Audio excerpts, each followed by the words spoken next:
So good evening all. First of all IT minister Sridhar Babu గారికి and అలాగే అరవింద్ గారికి and film friends అందరికీ very good evening. And first of all మా దిల్ రాజు గారి గురించి మొన్నే ఒక పని మీద బాంబే వెళ్తే ఇక్కడ వేసిన షో మొత్తం ఆయన మొబైల్లో నేను చూసేసాను. ఆయన ఒకటే అడిగాను, ఏంటి సార్ దీనివల్ల ఉపయోగం అంటే చాలా వర్క్ లోడ్ తగ్గిద్దని ఇలా అన్నారు. దాన్ని ఇప్పుడే ప్రాక్టికల్గా కూడా చేసి చూపించారు. మా చేతిలోని మొక్క మేము ఇవ్వకముందే మీరే తీసుకెళ్ళి దాంట్లో పెట్టేశారు.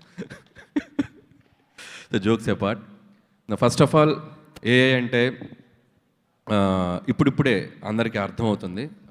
అండ్ నా టీంలో కూడా ప్రదీప్ అని ఒక రోడ్ ఉన్నాడు. ఏదో స్క్రిప్ట్ గురించి మాట్లాడుతుంటే సార్ నేను ఏఐలో ఏదో చేసుకొస్తా అంటే చేసుకురా అంటే ఖచ్చితంగా ఏదో విజువల్ రిఫరెన్సెస్ కానీ విజువల్ ఎన్హాన్స్మెంట్స్ కానీ అలా స్క్రిప్ట్లో కూడా ఐడియాస్ ఇచ్చినప్పుడు దాని నుంచి వచ్చే ఇన్పుట్స్ కానీ ఖచ్చితంగా మన ఐడియాస్ని మన విజువల్ని ఎంతో కొంత ఎన్హాన్స్ చేసి అది అవుట్పుట్ ఇస్తుంది. సో డెఫినెట్గా అది యూజ్ఫుల్ అవుతుందని గట్టిగా నమ్ముతున్నాను నేను.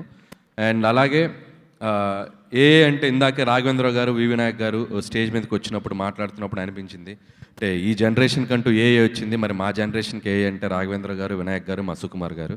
సో మాకు ఏఏ సార్ మీరు.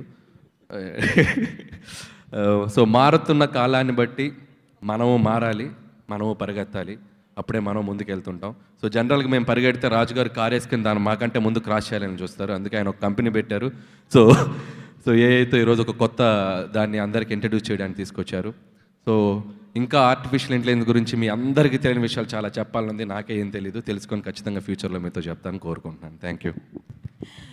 Thank you sir. ఒకసారి మీరు ముగ్గురిని ఇక్కడే ఉండవలసిందిగా కోరుకుంటున్నాను.